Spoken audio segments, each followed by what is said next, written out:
Değerli izləyicilər, videonu bəyənib kanala abunə olun ki, hər kəs son xəbərlərdən anında məlumatlansın.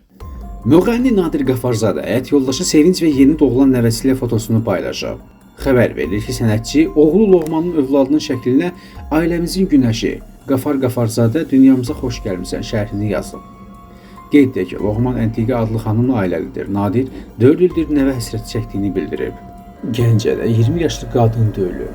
Xəbər verilir ki, hadisə şəhərin Avtozavod qəsəbəsində qeydə alınıb. 2005-ci il təvəllüdlü şəxs qadın cinsi müxtəlif bədən xəsarətləri ilə xəstəxanaya yerləşdirilib.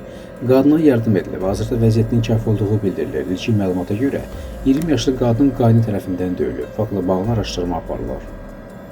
Azərbaycanın Yəhudi əsərli milli qəhrəmanı Albert Aqarnovun ailəsinə ağır yüz verib. Xəbər verilir ki, milli qəhrəmanın qardaşı Robert Aqarnov vəfat edib. Robert Aqarnov uzun sürən xəstəlikdən həyatını itirib. Allah rəhmət eləsin, yaxınlarına, əzizlərinə səbirlə edik.